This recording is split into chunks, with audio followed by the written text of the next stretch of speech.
Kuna watu wa aina 5 ambao hutakiwi kuwapoteza kabisa katika maisha yako. Namba 1, mtu anayekuambia ukweli hata kama unauma. Mara nyingi watu wa aina hii ni wachache sana. Watu wengi hupendelea kukubembeleza bila kukuambia ukweli utakao kusaidia. Namba 2, mtu anayekuwa karibu yako wakati huna kitu chochote. Wakati ambao hauna kitu ndo wakati wa kuweza kumpima mtu ambaye ni sahihi kwako, kwa sababu mara nyingi watu hukupenda zaidi wakati ukiwa na mafanikio. Namba 3, mtu anayekusukuma kuwa beta, sio anayekufanya ubaki stagnant au kuwa comfortable muda wote.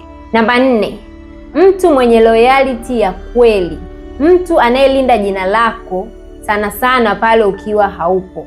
Namba 5, mtu anayekupa amani ya akili. Ukweli mchungu ni huu: watu wengi wanaweza kuwa wazuri, lakini presence yao kwenye maisha yako inakuletea stress tupu. Honestly, kadiri unavyokuwa utagundua kwamba quality ya watu ni muhimu kuliko quantity. Ubora wa wale watu waliokuzunguka ni muhimu zaidi kuliko idadi kubwa ya watu.